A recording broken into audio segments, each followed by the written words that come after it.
Prezados amigos, muito boa noite. Meu nome é Clístenes, eu sou diretor de ensino da Sociedade Brasileira de Pneumologia e Tisiologia e tenho a honra e o prazer de coordenar hoje mais um encontro virtual, onde o tema vacinas será analisado, discutido e certamente muitas perguntas chegarão e para esse tema, nós temos o privilégio de ter duas pessoas muito ilustres da pneumologia brasileira. Uma que é a Rosemary Maurici, que é professora do Departamento de Clínica Médica da Universidade de Santa Catarina, professora também de pós-graduação em ciências dessa Universidade de Santa Catarina e médica pneumologista do Hospital Universitário dessa mesma universidade. Então, é uma honra muito grande encontrar com a Rose, que faz parte também da Comissão de Imunizações da Sociedade Brasileira de Pneumologia, com uma participação dinâmica e constante. Então, muito boa noite, Rose. É um prazer estar com você. E também nós teremos o privilégio de ter a professora Lídia Torres. Lídia é pneumologista pediátrica e é raro nós termos pneumologistas pediatras no Brasil, né? Então, é um momento muito gratificante. A Lídia é coordenadora da Comissão de Residência Médica do setor de ensino do Hospital da Santa Casa de Misericórdia de Ribeirão Preto. E tanto a Lídia como a Rose militam há muito tempo, educando todos nós na maneira de usar adequadamente vacinas. Eu gostaria, em nome da Sociedade Brasileira de Pneumologia e Tisiologia, agradecer o apoio da AstraZeneca, da Boehringer, da Chiesi e da Sanofi por patrocinarem esse evento para a nossa sociedade e deixar uma saudação muito especial a todos os colegas que estão pelo Brasil todo prestigiando esse evento. Nós iniciaremos ouvindo a explanação da professora Rose, que nos fará um overview sobre vacinas de uma maneira geral. Muito prazer estar com você, Rose. A palavra é sua. Muito boa noite, obrigado, doutor Clístenes. Boa noite, Lídia. É um prazer estar aqui de novo, né, no mais um encontro virtual da Sociedade Brasileira de Pneumologia e Tisiologia. E falar de vacinas sempre é um prazer, né? Então, o que foi proposto é que eu falasse um pouco sobre imunização no adulto, abordando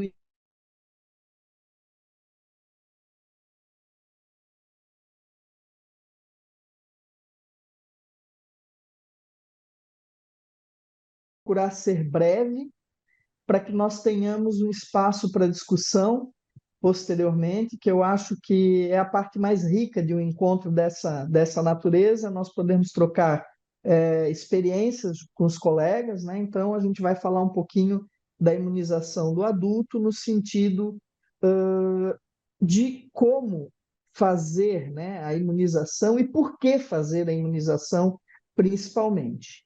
Então, ok. Conseguindo passar agora. Esses são os meus conflitos de interesse. E aqui eu mostro aos senhores as recomendações de vacinação para adultos.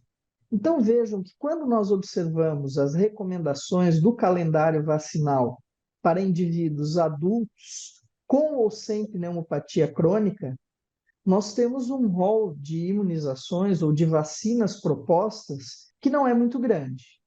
Então, na realidade, nós trabalhamos com algumas vacinas que são feitas de rotina anualmente, como é o caso da vacina para influenza ou gripe, como é o caso proposto nesse momento para a vacina para o vírus sincicial respiratório, para a vacina de herpes zoster, que é feita uma vez só, para a Covid-19, que é feita inicialmente de 2 vezes ao ano ou anualmente, a proposta até esse momento, uma outra para pertussis, que é feita a cada 10 anos para quem já tem um esquema vacinal completo, e as pneumocócicas, que são feitas também uma vez só, sendo a repetição de uma delas, que é a 23, a pneumo 23, depois de 5 anos da primeira dose. Por que eu estou falando isso? Nós vamos explorar cada uma delas em separado, como é feita a vacinação, por que é assim recomendado,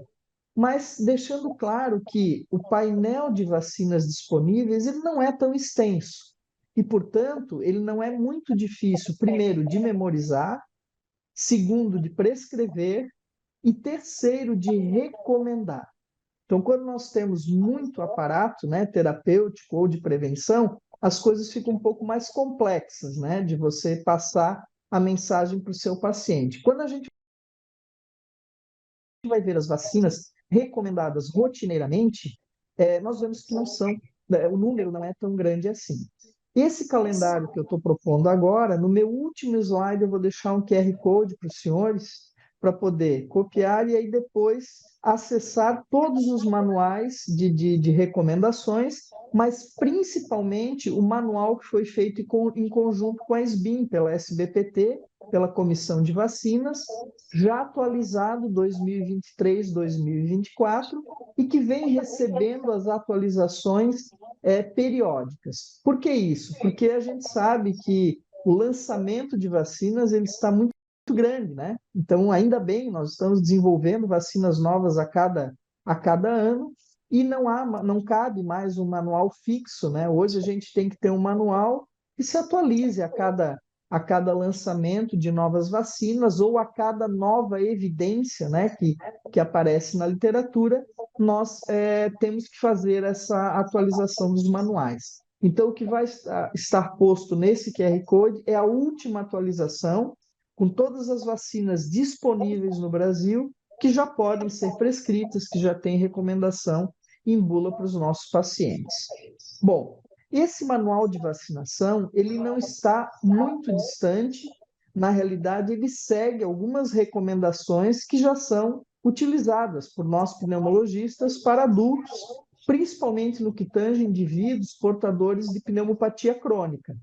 E eu exemplifico aqui com o guideline, né, com a Iniciativa Global para a Doença Pulmonar Obstrutiva Crônica, que recomenda a vacinação para indivíduos com DPOC, e nesta recomendação ela segue exatamente o calendário proposto pela SBPT e pela SBIM, ou seja, a recomendação de vacinação para influenza, a recomendação de vacinação para o SARS-CoV-2 ou Covid-19, para pneumococo, para vírus sincicial respiratório, já colocado no GOLD 24 como uma recomendação com grau de evidência A.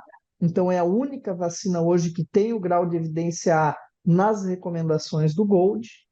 A recomendação de vacinação completa para pertussis, para aqueles que não fizeram anteriormente, e o reforço a cada 10 anos. A vacina para zoster, e lembrando, né, o potencial de redução do número de casos, principalmente de pneumonia adquirida na comunidade e de exacerbações dessas doenças crônicas respiratórias por intermédio da prevenção ou da vacinação. Então, o impacto que esses agentes causam nos indivíduos, sejam eles portadores de comorbidade ou não, é muito grande. Para os senhores terem uma ideia, o impacto da gripe ou da influenza anualmente acomete cerca de 5 a 10% da população mundial. E isso corresponde de 400 a 600 milhões de pessoas por ano, ou seja, é um número muito grande de pessoas. E eu trouxe aqui alguns fatores que mostram essa importância epidemiológica. As mortes por ano no mundo chegam a 1,5 a 2 milhões de pessoas. Nos últimos 20 anos, de 25 a 30 milhões de pessoas morreram de influenza, sendo que as mortes por AIDS nos últimos 20 anos alcançaram 25 milhões de pessoas. Vejam, é uma doença que nós temos prevenção, nós temos vacina disponível no setor público, e ainda assim nós temos uma magnitude de doença, mas principalmente uma magnitude de mortalidade muito grande. para uma doença infecto-contagiosa, né, uma doença infecciosa, melhor dizendo, e prevenível, são dados realmente alarmantes e depois a gente pode discutir o porquê. A outra coisa muito importante em relação à influenza são as epidemias, né? As epidemias são de caráter anual, mas podem ter ainda um caráter imprevisível, ou seja, em nível pandêmico e que ocorrem periodicamente a cada 20 ou 40 anos. Essas mutações maiores no vírus é que causam, então, as pandemias, e aí, a cada 20 ou 40 anos, a cada década, nós temos, a cada 2 décadas, nós temos a possibilidade de uma pandemia por influenza e com resultados bastante ruins, né, em termos de mortalidade. Vejam que os grupos de risco para a influenza, eles dizem respeito a doenças cardiovasculares, pulmonares e a associação de comorbidades. Vejam que, quando eu comparo indivíduos sadios com 2 mortes por cada 100 mil pessoas, quando eu olho o paciente com doença cardiovascular e pulmonar associada, que é a regra do paciente atendido pelo pneumologista, essa mortalidade sobe de 2 para 100 mil para 870 por 100 mil.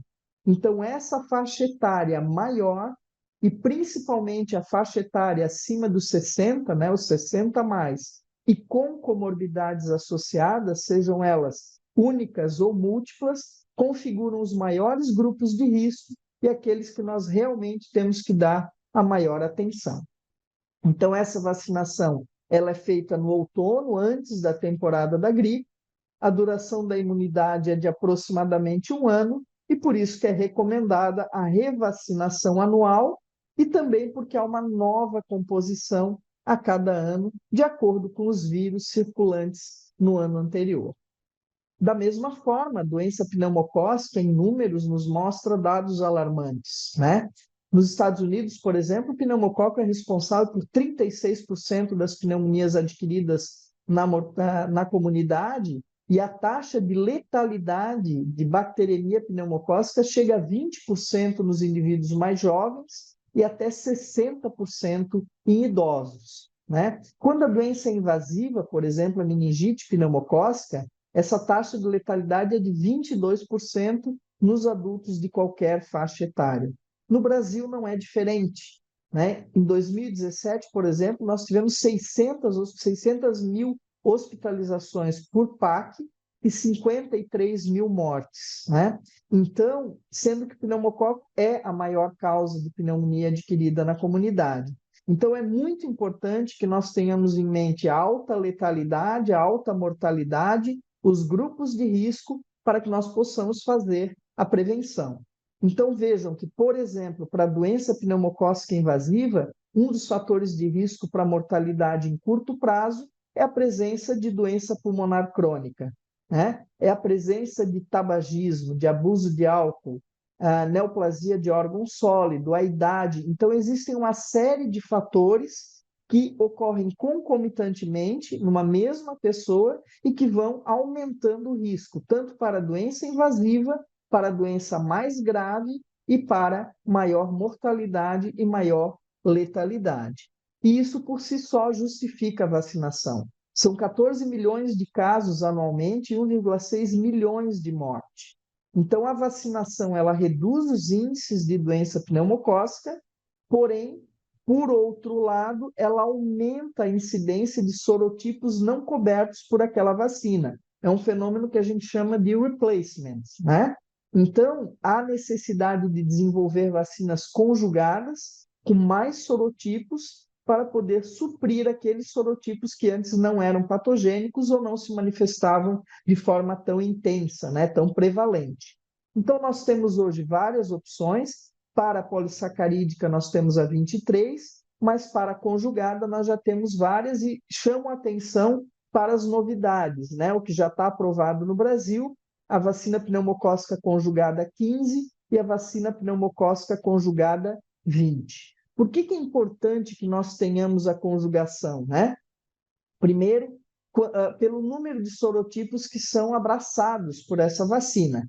E vejam que tanto a 13, quanto a 15, quanto a 20, elas abrangem os sorotipos mais prevalentes e principalmente o sorotipo 19A, que é coberto pelas 3 formulações e que é responsável pelo maior número de casos de doença invasiva atualmente. Então, tanto a 13, quanto a 15, quanto a 20 cobrem esse sorotipo, que é a maior prevalência na doença invasiva. Por que é importante que a gente tenha vacinas conjugadas, né? As vacinas conjugadas têm no seu racional a possibilidade de induzir resposta imunológica dependente de células T e, consequentemente, uma memória mais duradoura. Então, as vacinas conjugadas, elas são feitas uma vez só, né? Ao contrário da polissacarídica, que precisa de uma segunda dose para poder fazer o booster, para reforçar aquela primeira. O que se sabe hoje é que a pneumo 20 ela pode ser dada em dose única, sem a necessidade da pneumo 23, e a pneumo 13 e a 15 é feita concomitantemente é feita anteriormente na sequência 23, com intervalo de 6 a 12 meses, depois a gente vai falar um pouco sobre essa administração. Além do Streptococcus pneumoniae e da influenza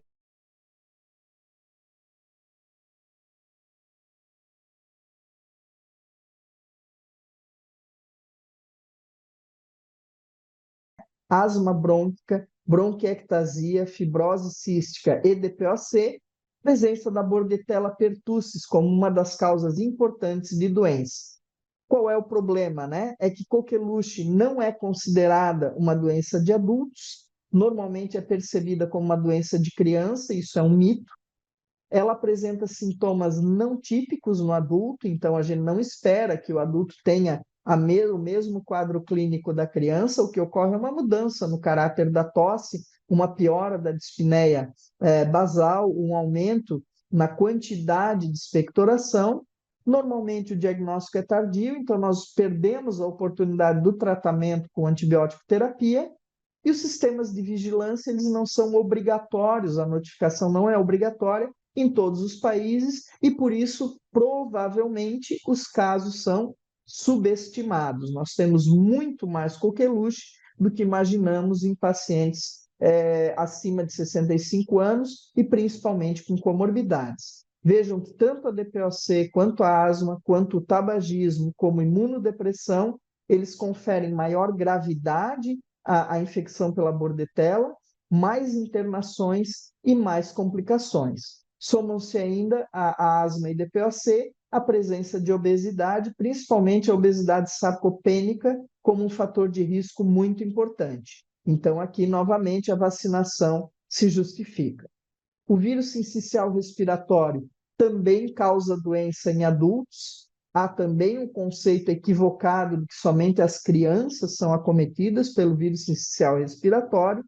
Vejam, senhores, que a taxa de letalidade do vírus sincicial em menores de 6 meses, ela é menor do que a taxa de letalidade para indivíduos acima de 60 anos. Então, nós precisamos pensar em proteger o indivíduo mais velho e, principalmente, o mais velho com comorbidades. Então, vejam que daqueles indivíduos que internam com doença por vírus sincicial respiratório, praticamente 90% tem uma ou mais comorbidades.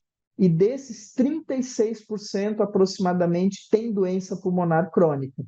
Em 10% das exacerbações é detectado vírus sincicial respiratório. E quando o indivíduo interna por exacerbação do DPOC, por exemplo, os dados falam de aproximadamente 12% de vírus sincicial como causa dessa hospitalização e dessa exacerbação. Então, ele pode causar falência respiratória, hospitalização prolongada, alta mortalidade e alta fragilidade nesses indivíduos. Por que nós nos preocupamos em vacinar acima de 60 anos, que é para quem foram desenvolvidas as vacinas, né? Porque, como os senhores podem ver, há um aumento da incidência anual por 100 mil pessoas a partir dos 65 anos. Então, entre 60 e 65 anos, o gráfico começa a sua curva ascendente de incidência, e aí justifica, do ponto de vista epidemiológico, eu me preocupar com essa prevenção.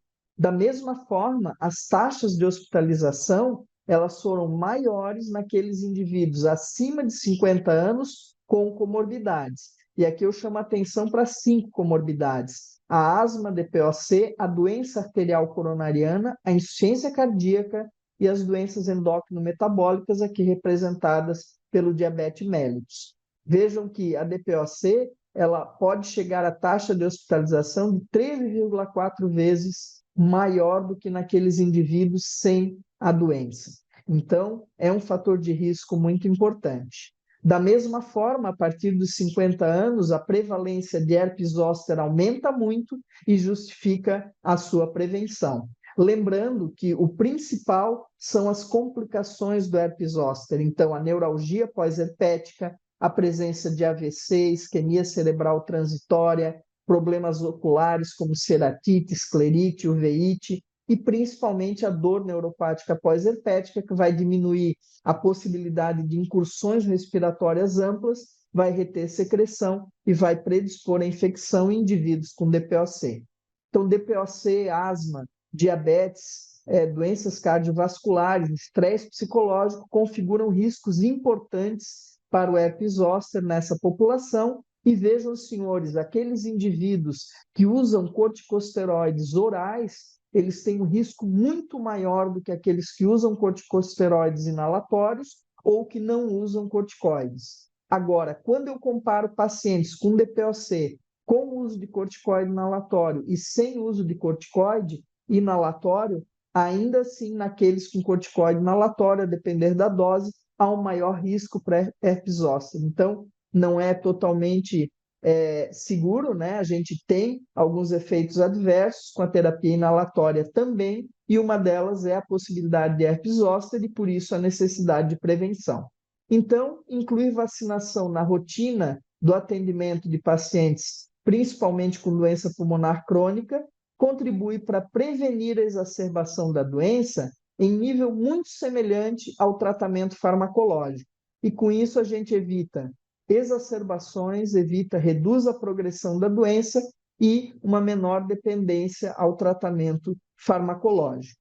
Então, eu lembro que 3 eventos na história da medicina mudaram substancialmente a história da humanidade: foram os antimicrobianos, a água potável e as vacinas. E deixo aqui um QR Code que pode levar os senhores aos manuais de vacinação da SBIM e da SBPT. Me coloco à disposição para qualquer pergunta posterior. Muito obrigado.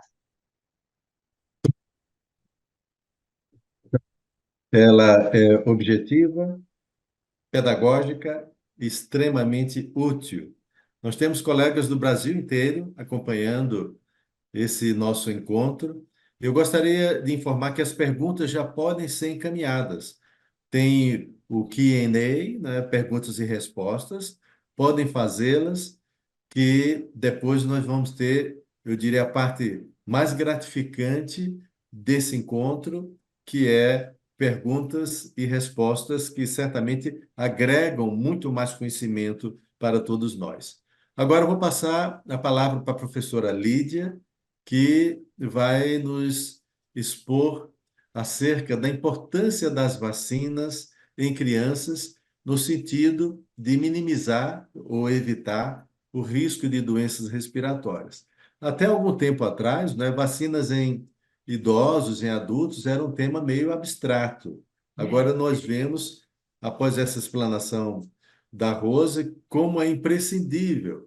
Assim como todo pediatra, quando atende uma criança, pergunta à mãe, né, a carteirinha de vacina, nós também temos que perguntar aos nossos pacientes sobre a carteirinha de vacina, que, como a Rose terminou brilhantemente a explanação dela, não é? É tão importante quanto a história dos antibióticos e a história da água tratada para o bem-estar da humanidade. Lídia, a palavra é sua.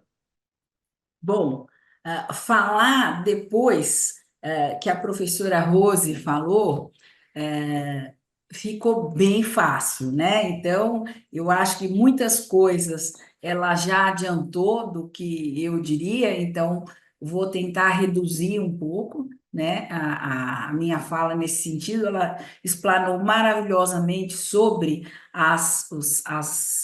os tipos das vacinas, então eu não vou entrar muito nessa parte, até já tirei aqui da minha apresentação para que a gente possa reduzir um pouquinho mais. Realmente ficou muito fácil, fácil e difícil, porque a professora Rose é sensacional para dar aula. Eu vou tentar aqui não ficar muito atrás dessa excelente explanação dela.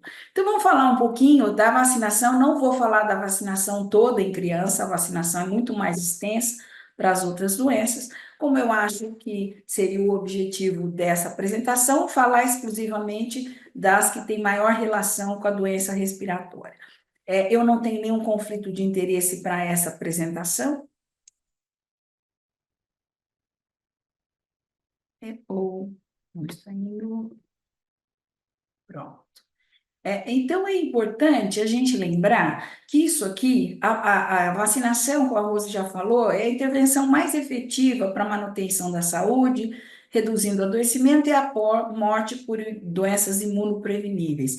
E isso ficou muito claro a partir de 1973, quando foi instalado o Programa Nacional de Imunizações, né? E realmente a gente que é pediatra fala disso e fala disso todo o tempo, e o Clístenes falou uma coisa bem importante aí, que a gente cobra mesmo a carteira de vacina e olha e checa, e a mãe fala, tá em dia, mas deixa eu dar uma olhadinha, isso é fundamental, tá? Então, essa informatização, a partir de 1990, permitiu que a gente pudesse ver como estavam as coisas no Brasil. Então, vejam que esses dados aqui são do início da década de 2000, quando já estava o programa em funcionamento há 10 anos, e a gente ainda tinha algumas áreas com uma cobertura vacinal bastante baixa, aqui no norte, mesmo no estado de São Paulo, na região sudeste e sul, que são as mais, vamos dizer assim, que tem as maiores coberturas, a gente tem mesmo assim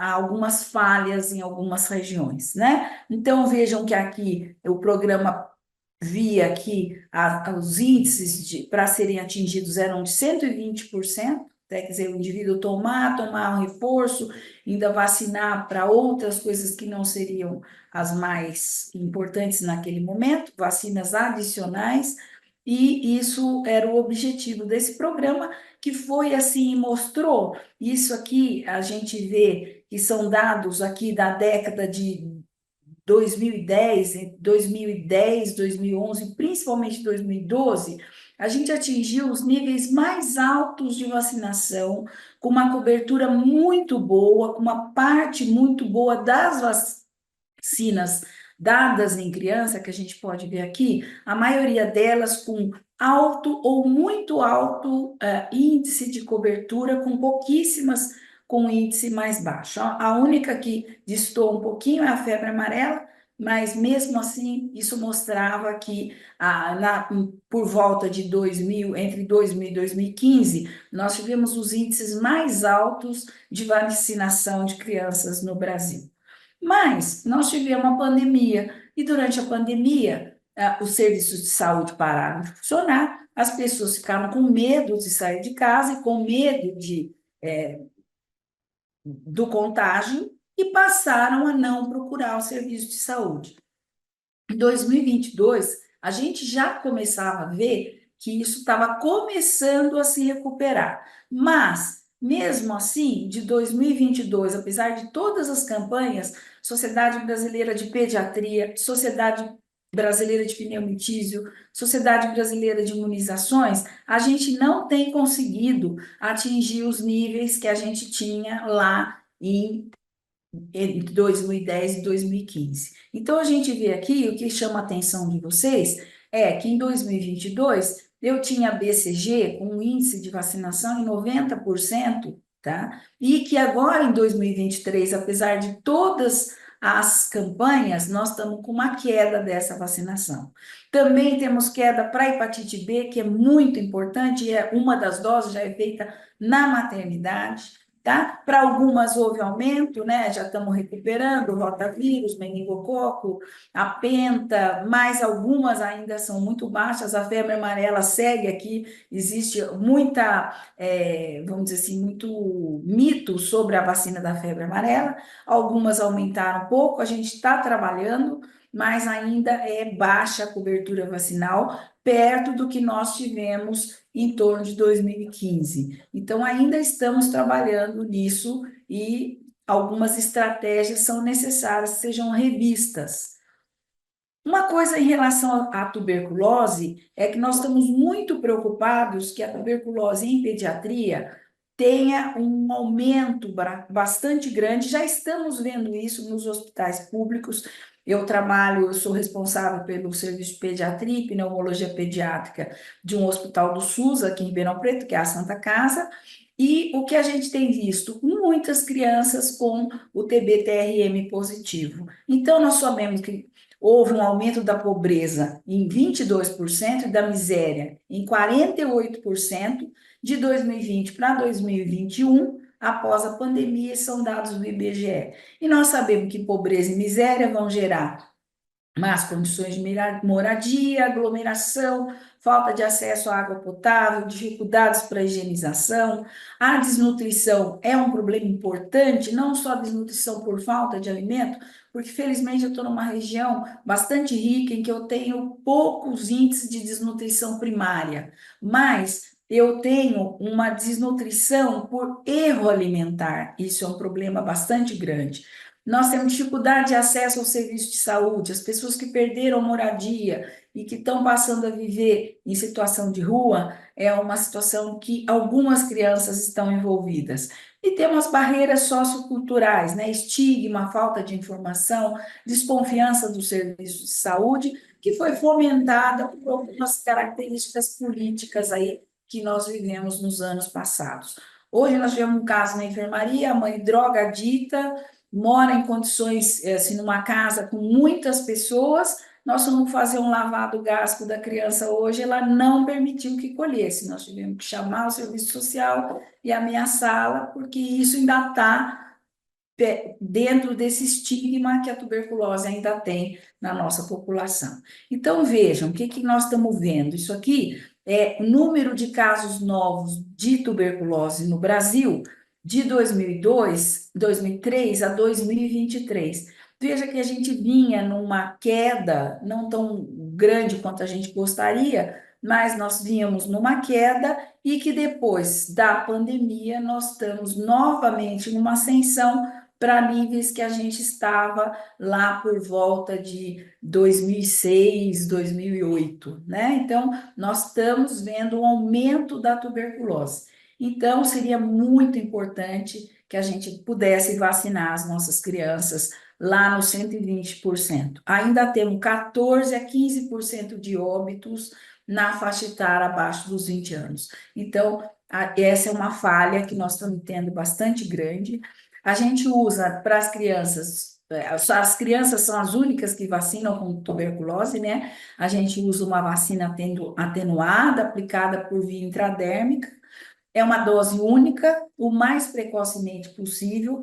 Muitos locais fazem na maternidade, aqui no estado de São Paulo é feita na UBS, tá? E tem que ser feita até os 5 anos. Não existe mais revacinação, tá? Todos os programas de tuberculose dizem que não é mais possível revacinar, nem em situações que a vacina não deixa cicatriz, não existe mais a revacinação. Lembrar que não protege contra a tuberculose, só protege contra as formas graves. Então, contra a meningo TB e contra a TB miliar, que são as principais causas de mortalidade e morbidade na pediatria. Como seria um jeito de melhorar essa cobertura? Se fizer vacinação ao nascimento. Então, reforçar essa vacinação ao nascimento. Talvez a gente precisasse pensar isso para o futuro. Mudando de doença, o contexto da coqueluche no cenário da doença respiratória, dentro da pediatria, é tão importante quanto para o idoso, né? Lembrar que a coqueluche é causada pela Bordetella pertussis e é extremamente contagiosa. O quadro clássico, que seria a tosse violenta em acessos, aquele acesso de tosse que impede a inspiração, seguida de cianose e guincho, é um quadro bem característico de bebês abaixo dos 6 meses de idade, que é a faixa etária de maior risco, tá? E é uma tosse de longa duração, nunca pode ser pensar diretamente em coqueluche para uma criança que tem uma tosse há 2 ou 3 dias.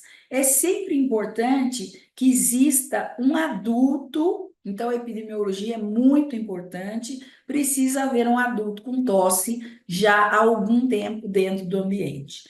Vai ser muito mais grave em lactentes e crianças pequenas. A maioria das crianças acima de 6 meses já está vacinada e com isso ela não vai ter uma gravidade muito grande. Mas a criança pequena, e principalmente os lactentes abaixo de 2 meses, são os mais complicados. Por isso que é tão importante que os pneumologistas de adulto estejam atentos, pô, adorei que a Rose falou isso, que estejam atentos à coqueluche como uma doença de adultos e não uma doença de criança. Na verdade, hoje, nós temos poucas crianças com coqueluche, talvez mais adultos, por causa da tempo de extinção da imunidade que essa imunização que é feita na infância vai levar.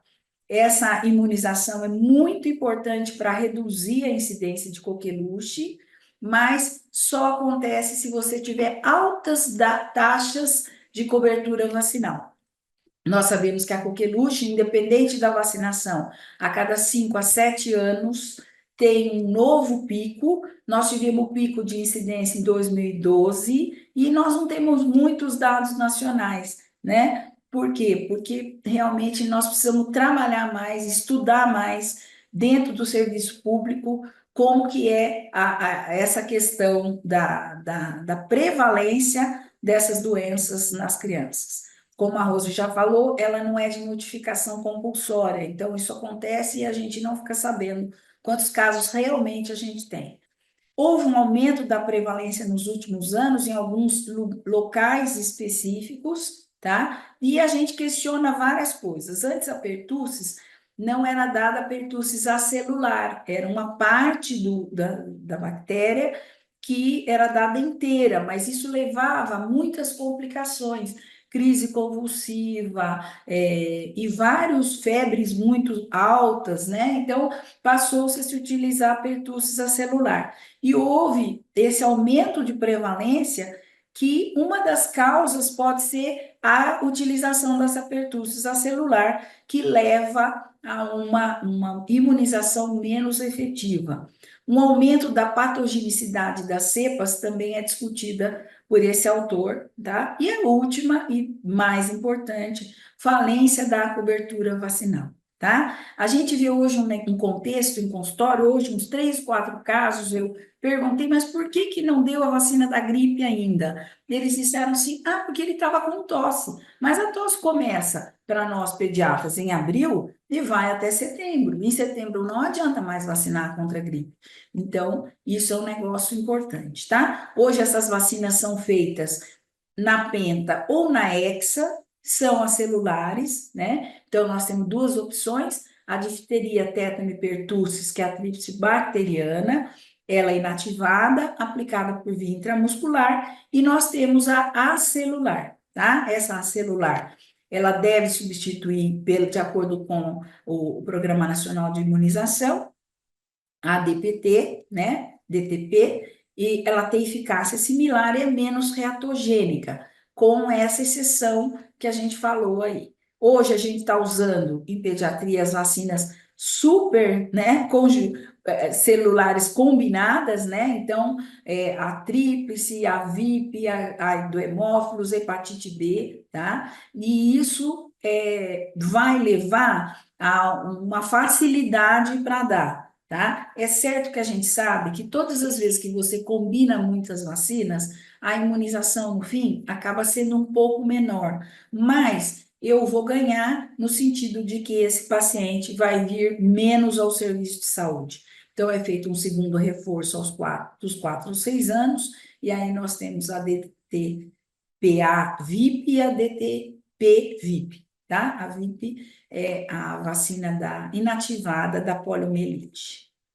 Bom, e a doença pneumocócica no Brasil, não vou falar em cima do que a Rose falou, porque ela já deu todos os parâmetros para a gente. O que a gente sabe? Depois da pandemia, houve um aumento excepcional dos vírus respiratórios. Eles desapareceram durante os anos, isso no mundo inteiro, tá? Eles desapareceram durante os anos de 2020, 2021 e 2022. No fim do ano, eles voltaram a aparecer. E eles são fundamentais para estabelecer a instalação da doença pneumocócica, tá? Então, durante esse período não havia vírus, o pneumococo que estava na faringe das crianças ficou ali quietinho, mas depois que deixamos de usar a proteção individual e voltamos a nos comunicar, né, e sem os cuidados da distância, a gente voltou a ter um aumento acentuado dos vírus. Depois quero comentar com a Rose e com o Clístenes o que eles têm visto em relação a isso, e aí o reaparecimento da doença pulmonar invasiva, a pneumocócica invasiva, que estava desaparecida durante o período da pandemia, tá? Lembrar que o streptopneumonia na criança, ele causa tanto uma infecção respiratória aguda, é um dos germes mais frequentes na nasofaringe, e para aparecer a doença invasiva, você tem que ter esse carreador, a criança tem que estar como carreador desse streptococo na faringe. E ele é parte do microbioma, então ele está ali e é bom que ele esteja. Quando surge uma cepa mais patológica e a criança está com a vacinação em dia e imunidade adequada, ele vai sair desse estado de carreador desse pneumococo, tá? Então, eles vão adquirir e vão transportar isso aí, mas a colonização leva a um clareamento espontâneo. Agora, evidências epidemiológicas, clínicas e experimentais dos últimos anos, principalmente durante e após a pandemia, mostraram que os vírus respiratórios são os gatilhos para o desencadeamento da doença pneumocócica invasiva. Em relação a vacinas pneumocócicas, eu nem falei da 20 valente aqui, porque ela está liberada já no Brasil, mas nem a 15 nós aqui em Ribeirão não estamos conseguindo. Eu estou lá na fila para tomar a 15 valente, mas ainda não foi liberada, não se acha nem nas clínicas. Lembrar que a gente não acha muita vantagem na 23 valente, porque nós já temos aí, desde 2010, com as vacinas conjugadas para as crianças, né? Ela tem uma baixa imunogenicidade e a proteção é de curta duração. As revacinações que a gente fazia muitos pacientes com bronquiectasia, com fibrose cística, elas são pouco efetivas, que vão levando a uma redução da resposta imune e uma tolerância. Então, para as crianças tem pouca vantagem. Eles ficam injuriados, pensando assim, nossa, mas a 23 vai dar uma 10, mas eu quero uma 23. Só que a gente explica que ela, mesmo sendo 23 valente, na criança não vai levar a uma resposta imunológica de longa duração. Nas vacinas conjugadas, a gente tem, né, como a Rose já falou muito bem, polissacarídeo do pneumococo, mais a proteína transportadora, e isso vai induzir uma resposta imune T-dependente, ela mostrou lá. Ela não foi iniciada em 2010, a vacina conjugada pneumocócica 10 valente, como houve uma redução substancial das doenças pneumocócicas invasivas, mas houve aparecimento de resistência, e hoje 50% de resistência aos antibióticos nos sorotipos não cobertos, como a Rose mostrou. Ela já falou do replacement, então, que alguns sorotipos que eram importantes antes deixaram de ser, e por isso a gente tem que partir para as vacinas de maior cobertura, né? Geralmente ela é inativada, aplicada por via intramuscular, dói e dá febre nos nenês, então a mãe muitas vezes tem um pouco de resistência, tá? Ela é a 10 valente no programa Nacional de Imunização, ela é dada em 2 doses, 2, 4 meses, um reforço aos 12 meses, e pode ser aplicada até os 4 anos e 11 meses de idade. De acordo com as sociedades, 13 valente ou 15 valente, 3 doses no primeiro ano, 2, 4, 6 meses e um reforço entre 12 e 15 meses. Nas crianças saudáveis, menores de 6 anos de idade, um esquema completo com a vacina 10 e doses adicionais de 13 ou 15, já que é uma vacina cara, pode ampliar a proteção. A gente tem feito isso algumas vezes nos pacientes de menos acesso. Falando um pouquinho de influenza e vírus sincicial, a Rose falou substancialmente sobre influenza. Em criança, nós estamos vendo um problema muito grave. Nós temos visto isso, são dados da Fiocruz, agora da semana 9 de junho a 15 de junho, nós estamos tendo uma probabilidade crescente de aparecimento de síndrome respiratória aguda grave nesses estados. Aqui a gente vê 95% Amazonas, aqui São Paulo, Paraná, Rio Grande do Sul, e aqui isso a gente vê também capitais e região central de saúde do Distrito Federal. Então, vejam que em alguns estados, poucos, a gente vê queda, tá? Nessa síndrome respiratória, já está ocorrendo, mas está caindo, e o que chama atenção é que isso, para crianças, é muito crítico, né? A influenza, ela já comentou, hoje, esse ano, a influenza A, o H1N1 é o predominante.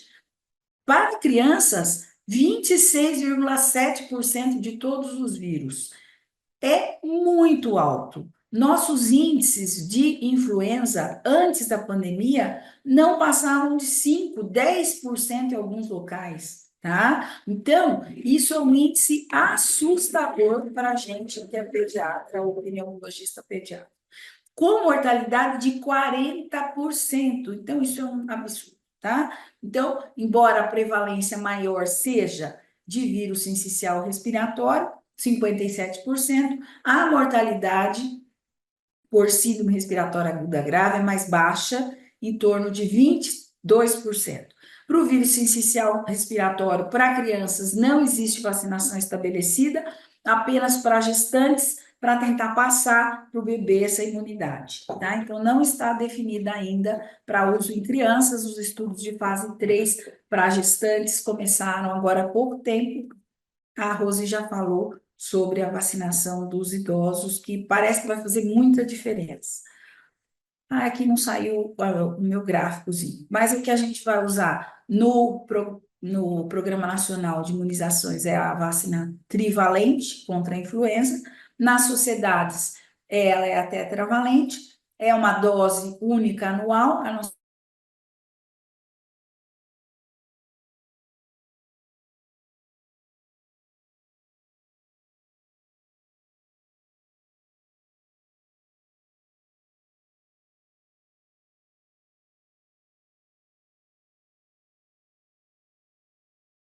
pessoal, terrível, né? Em março começou a pandemia, 750 milhões de pessoas com mortalidade que variou de 5 a 12%, tá? A Covid-19 vai levar uma mortalidade de 0,4% em crianças. Então, muitos pais chegam com essa alegação, mas a mortalidade é tão baixa, mas nós temos uma coisa muito importante, que é a síndrome inflamatória pós-Covid. É uma coisa que vai acontecer, que a mortalidade é muito alta, a morbidade é alta. Então, o meu argumento é isso, tá? E que existem alguns grupos obesos, crianças com problemas neurológicos, indígenas, crianças com síndrome de Down, poderiam ter uma evolução menos benigna do que a descrita inicialmente, com essa mortalidade tão baixa, e principalmente nos indivíduos com algum problema de base. A vacina que está mais indicada é a BNT 162b2, que tem 90 a 92% de eficácia já na primeira dose, e 97% na segunda dose, tá? A gente vai dar 3, 10 ou 30 microgramas conforme o tamanho da criança. Complicações da vacina, que é isso que eles ficam, assim, fritando a cabeça da gente, querendo, mas vai dar complicação, dá problema de coração, dá morte, que são aquelas fake news que a gente sofreu com elas os anos passados, né? Baixos índices de complicação, nenhum caso de miopericardite em menores de 6 anos, mais de quase 70 milhões de crianças vacinadas no mundo sem nenhuma complicação, tá? Então, em menores de 6 anos não há nenhum problema. Houve alguns casos leves de resolução espontânea no grupo etário de 12 a 15 anos, depois entre adultos jovens, mas nenhum caso de óbito associado a essa vacina, que é a vacina da Pfizer. Mas a hesitação continua. Tanto no Brasil como fora do Brasil, nos Estados Unidos, na Europa, os índices de vacinação em crianças não atingem os de adultos. Tá? Então, a minha mensagem final é muito parecida com a da Rose, embora eu nem só conhecesse de nome, né? Vacinar sempre. Prevenção, principalmente em pediatria, a gente trabalha muito com prevenção, é sempre o melhor caminho, ou nós vamos voltar para a Idade Média, essa é a peste negra. É isso que eu tinha para compartilhar com vocês hoje. Excelente, Lídia. Nós tivemos aí uma apresentação muito ampla e você abordou temas da mais alta relevância no sentido de minimizar riscos do adoecimento, risco de morte e toda a mobilização de uma família quando tem uma criança com um quadro infeccioso que precisa internar, precisa ir para a UTI, é um transtorno. Mas você e a Rose, nas entrelinhas, chamaram a atenção para um problema que não é um problema só do Brasil, é um problema mundial, esse antivacinismo, essa baixa adesão. Nós vimos agora com a vacina de dengue em crianças, foi muito aquém do esperado, né?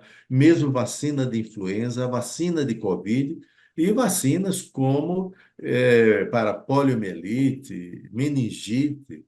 Então, eu gostaria que brevemente vocês fizessem comentários, porque nossa plateia cresceu e o número de perguntas também está sendo muito grande. Lídia, que já está com a palavra, qual é a tua visão para esse comportamento, não é, tão lamentável que nós vemos na sociedade e principalmente de alguns pais que dizem que não querem intoxicar os filhos com vacina? Então, eu não vejo tanto aqui em Ribeirão esse movimento anti-vax para dizer assim, eu tenho medo que meu filho tenha autismo, eu não quero intoxicar porque tem alumínio. Eles não falam muito isso. Me parece, Clístenes, que é uma despreocupação com isso. Como as doenças estão mais controladas, como eu comentei durante a aula, eles dizem assim. Mas ele estava com tosse, o nariz está escorrendo. Então, e não vacina por causa disso. Aí, quando ela chega aqui e eu cobro a vacina, ela diz: mas agora ele está doente de novo, agora eu não posso vacinar. Tá? Então, esse é um ponto. E um ponto que eu queria comentar, queria que a Rose comentasse também. Eu fui tomar a minha vacina lá no SUS, porque eu sou uma pessoa raiz. Eu gosto de ir lá no SUS e fazer essas coisas pelo SUS. Então, eu fui tomar minha vacina, viu, Rose? E aí eu cheguei lá, a moça falou: mas você não tem, eu mudei aqui de casa, fui no posto perto da minha casa. Falei, mas você não tem cadastro nesse posto. Eu falei, mas eu preciso tomar minha vacina, isso aqui já tá. Fazia uns 6 meses que estava atrasada, preciso tomar vacina. Aí ela disse assim: a moça falou, não, só tem que entrar naquela fila lá. Eu falei, mas eu sou médica, eu preciso ir para o hospital depois. Aí ela falou: não, hoje já não dá mais, porque nem da fila só não vai conseguir o número. Então, ainda existe, talvez muito no serviço público, essa questão da burocracia. Para resumir a história, eu fui lá e tomei a vacina na clínica. A moça chegou, me vacinou na hora, né? Ficou feliz de eu ir lá na clínica dela. E isso a gente tem que ficar atento, para se algumas vezes não existe um pouco de burocracia para fazer essas vacinas. Tá? Perfeito. Rose, Eu penso que três fatores são fundamentais para a hesitação vacinal. Primeiro, o médico. Tá? Eu acho que a gente exerce um papel, pelo menos em adultos, né, fundamental. Tem vários estudos mostrando que quando o paciente hesita, ele não quer vacinar, ou ele tem uma resistência em vacinar, e o médico o aconselha a fazer e explica o motivo, esses índices de vacinação eles sobem dramaticamente. Quando o paciente não quer vacinar e o médico não toca no assunto, eles caem dramaticamente. E quando o paciente quer vacinar e você reforça positivamente essa vontade, os índices chegam quase a 100%. Então, o nosso papel, lembrando da prevenção, eu penso que é fundamental. A segunda coisa é que politizaram a vacina no Brasil, principalmente, não só no Brasil. Então, houve uma politização e da pior forma possível, né? Então, não se jogou política na vacina, se jogou politicagem na vacina. Então, foi utilizada como uma arma política. E sempre que isso acontece, historicamente, em diversas coisas, o resultado final é ruim, né? E é muito mais fácil você convencer alguém de não fazer, dizendo, olha, vai ter um efeito colateral grave, vai morrer, do que você explicando que a doença é pior do que a possibilidade de um efeito adverso leve, né? Então, isso eu acho que teve uma contribuição fundamental. E terceiro, nós somos vítimas do nosso sucesso, né? Quer dizer, a gente foi tão bom em prevenir as doenças que elas desapareceram, pelo menos em tese, né? Tem gente que não conhece sarampo, tem aluno que não conhece Muito. sarampo, tem colega médico que não conhece sarampo, não conhece coqueluche, não conhece paralisia infantil, né? E isso, à medida que a gente descuida, né? Eu não vou vacinar o meu filho por uma coisa que eu não vejo, que não existe. Então, eu acho que o papel assim da mídia positiva, de esclarecer, de desmistificar, de quebrar as fake news é muito importante em todos os sentidos. Agora, nós temos um papel fundamental, que é levar o conhecimento, levar a informação correta, né? Para as pessoas. E aí a gente consegue combater, pelo menos em parte, isso. Então, a meu ver, são esses três pilares assim fundamentais para não alcançar aquilo que a gente alcançava anteriormente, né?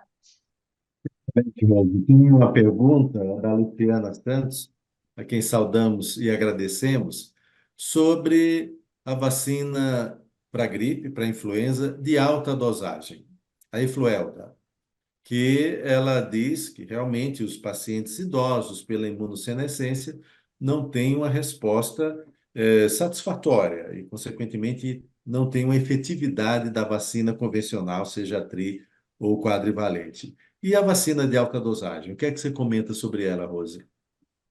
Ela é altamente recomendada em indivíduos com 60 anos ou mais. A gente tem dois eventos assim que eu gosto de chamar atenção, né?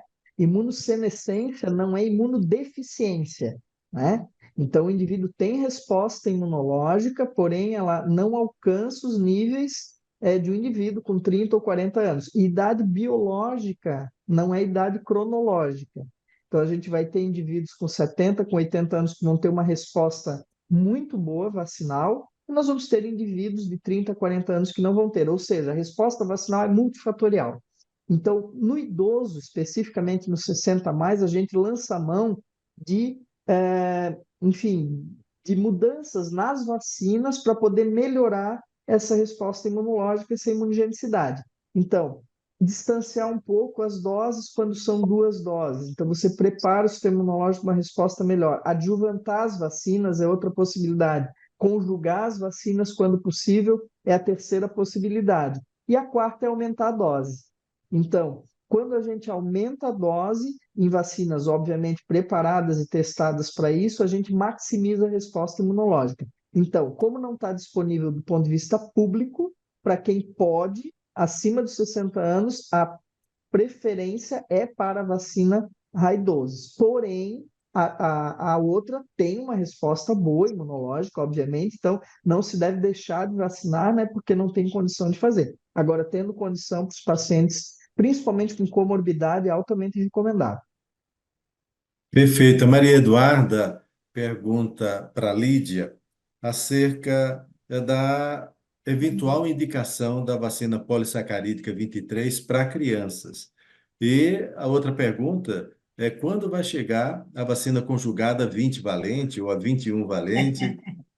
A gente, vou fazer que nem aquela menininha que tem no meme, assim. A gente ainda não sabe. Já está sendo produzida a 15 valente, só que não tem, aqui em Ribeirão Preto você não acha nas clínicas. Você não acha para vacinar. Ainda estão indicando a 13 valente. Sobre a 23, existe uma tendência em pediatria cada vez menos se vacinar com a 23. Por quê? Porque você está vacinando com uma vacina, você tem a disponibilidade, o que os adultos não têm, né, Rose? A disponibilidade para vacinar, está vacinando no serviço público. Houve uma redução muito grande dos casos de doença pneumocócica invasiva com a vacinação com a 10 valente. A 23 valente já mostrou que ela tem uma imunização de curta duração. Então, eu acho que a gente, se for um caso especial, é um paciente que tem uma bronquiectasia, né, que é um paciente que tem uma comorbidade que justifique, não acho contraindicado usar. Mas revacinar com a pneu 23, não. E não pode vacinar com a pneu 23 e achar que aquele indivíduo está protegido. A resposta é muito menor, principalmente nas crianças. Então, eu acho que a gente está caminhando, a gente tem que caminhar para 15, para 20, né? E aí, tendo a 20, você viu que a Rose mesmo mostrou no slide que tendo a 20 já não existiria mais a necessidade de vacinar com a 23, né? Então, eu penso que é uma vacina que estimula pouco, não é proibido, pode vacinar, mas não pode ficar com expectativa que a imunização vai ser tão boa, tá? Perfeito. Rose, o cenário do vírus sistema respiratório na criança ou no adulto é muito grave, não é? A Lídia mostrou 22% de mortalidade em Isso. crianças. E nós sabemos que tem duas vacinas, uma vacina da GSK e uma vacina da Pfizer, sendo que essa também pode ser usada em gestantes. E essa é uma das perguntas, né, que você comentasse um pouco sobre essa vacina, quando a gestante deve recebê-la e qual o nível de efetividade no sentido de proteger a criança, por quanto tempo essa criança fica protegida. Bom, então vamos lá. Nós temos duas vacinas, né? Uma vacina que é adjuvantada e que é recomendada somente para pessoas acima dos 60 anos de idade, com ou sem comorbidade, que é a vacina da GSK, a Rexville, tá? E nós temos no outro polo uma vacina que não é adjuvantada, que é a da Pfizer, que é recomendada, é a Brislo, o nome, né? Então ela é recomendada para gestantes e para adultos acima de 60 anos. Então, quando a gestante é vacinada, nesse caso, ela protege a criança mais ou menos até 6 meses de idade, que seria o tempo com maior prevalência e com maior suscetibilidade, né? Acho que a Lídia Maior concorda, maior mortalidade também. letalidade e maior mortalidade. Então, ela é altamente recomendada para gestantes. E ambas podem ser feitas acima dos 60 anos de idade. Então, cuidado, né? Não tem vacina para criança, para vírus sincicial respiratório. Então, a criança não recebe a vacina. Ela é imunizada do ponto de vista passivo, por intermédio da imunização da mãe. E depois, ambas as vacinas, tanto GSK quanto Pfizer, acima dos 60 anos. E eu já vou complementar, que eu vi ali rapidamente nas perguntas, que alguém perguntou, quando que a Rex vai estar disponível nos CRIs? Provavelmente não vai estar disponível nos CRIs, nenhuma e nem outra tão cedo, né? Então, elas estão Felizmente. aprovadas, mas elas só estão disponíveis, infelizmente, né, do ponto de vista privado. Da mesma forma, a gente não tem vacina pneumocócica 20, né, nem 15, disponível no CRI para todo mundo, né? Para ninguém, né? Na realidade, nesse momento. A previsão é do segundo semestre, tá? A conjugada 20. A VP20, segundo semestre. Agora, o segundo semestre ainda tem um tempo, né? Então a gente não sabe exatamente em que momento. O que eu acho que tem que chamar atenção é não esperar a chegada, tá, de vacina 15 ou de vacina 20, em detrimento de vacinar agora. Então, não perder a oportunidade de vacinar com a 13, seguida de 6 meses a um ano depois com a 23. Por quê? Porque a gente vai entrar na temporada, a gente já está na temporada de inverno, né? Virão as viroses e, consequentemente, as infecções bacterianas secundárias. Então, não esperar chegar, né? A pessoa vai poder fazer depois da 20, se for necessário, mas então não esperar para vacinar. Eu acho que isso é um recado bem importante, sabe, doutor Clístenes? Né? Porque tu, vou esperar para fazer só uma, né? Então, cuidado, principalmente quem tem comorbidade, quem tem mais de 60 anos, a doença pneumocócica invasiva é muito letal, né? A Maria Eduarda ainda complementa, perguntando em que período gestacional a mãe deve receber a vacina. Acima de 24 semanas, né? Exatamente. Frequência do terceiro trimestre, né? Da gravidez. É, Eu tenho uma questão ainda sobre o vírus sistema respiratório, porque até alguns anos atrás, se tivesse um evento sobre vírus sistema respiratório, a Rose não seria convidada, muito menos eu, né? Seria só a doutora Lídia Seria falando só do para vírus. os pediatras. Se os É, clínicos fossem convidados, não viria nenhum. Ah, o que é isso? É doença de criança. Vocês viram que não existem mais doenças de crianças e doenças de adulto, né? As coisas estão ficando diferentes. E uma coisa interessante é perceber que essas mudanças no comportamento dos vírus, não sei se era isso que você ia falar, mas a sim, gente percebeu uma mudança absurda no comportamento dos vírus dentro da pneumologia pediátrica e da pediatria, de uma forma geral. exato. E a Rose tem um conceito que eu acho muito interessante, que nós não conhecíamos o vírus sistema respiratório, mas eles já nos conheciam e nós não temos tendo prazer em conhecê-lo agora, não é?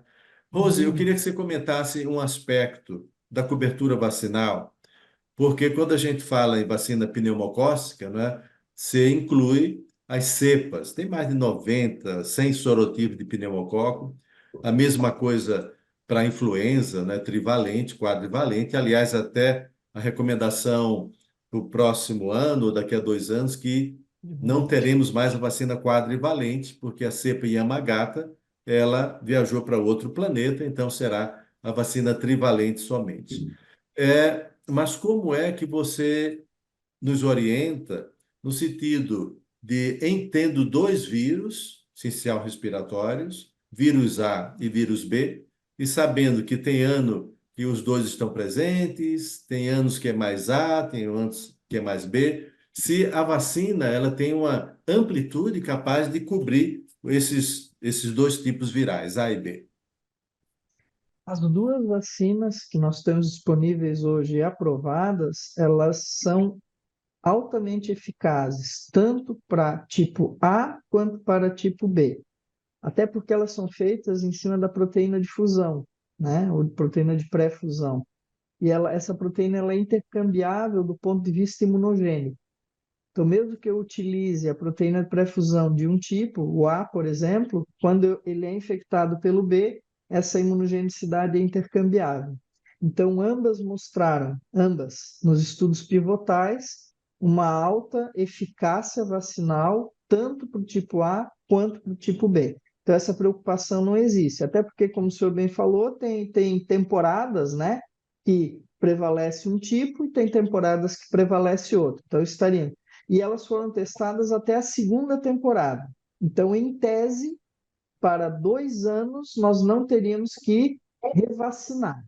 Além disso, a gente ainda está aguardando os resultados dos estudos, né? Se essa imunidade vai ser mais ou menos prolongada. Rose, eu vou trazer agora um tema, que é até um pouco de provocação, mas vai ficar só entre nós, tá? Semana passada, o FDA aprovou o uso da vacina da GSK, Arexvy, para 50 anos mais, em pacientes que têm comorbidades, DPOC, etc., né? E isso não está em bula. Tá? Na bula é 60 anos ou mais.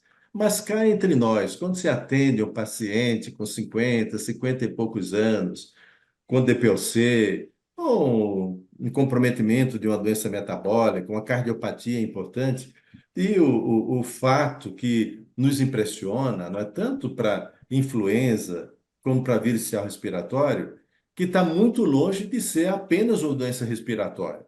Aumenta o risco de AVC, de infarto, descompensação de diabetes, descompensação hepática, renal, etc.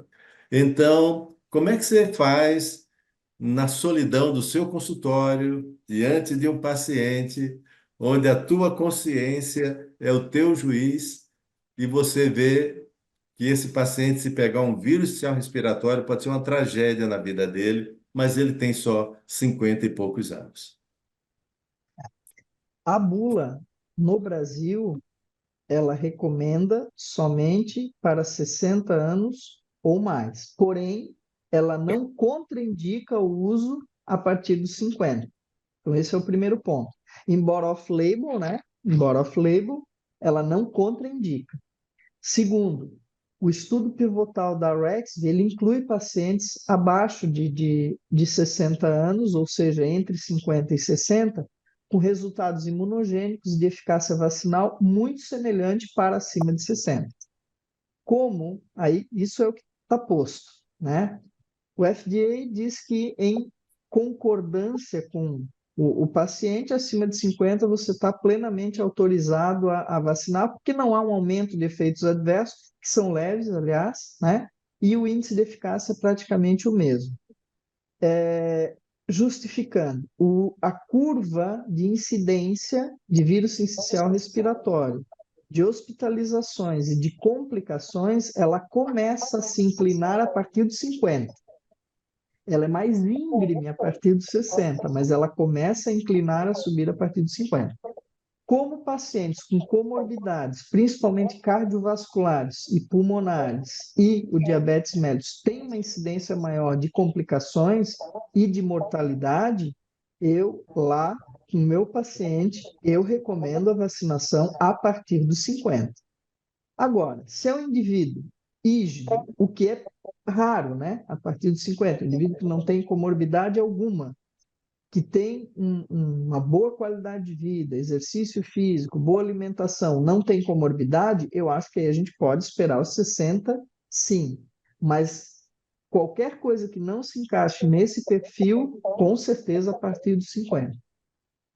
Perfeito. Infelizmente, nós temos que estar quase terminando e é cruel, né? Num momento tão agradável, tão elegante, ouvindo vocês e respondendo às perguntas dos nossos colegas, mas eu gostaria de receber da Rose um comentário que já foi falado aqui, mas precisa enfatizar em relação à vacina contra pertussis, tá? Para o paciente idoso, o paciente, a criança, a Lídia já nos informou plenamente, mas no paciente idoso, quais os critérios que você põe para indicar vacinação de pertussis?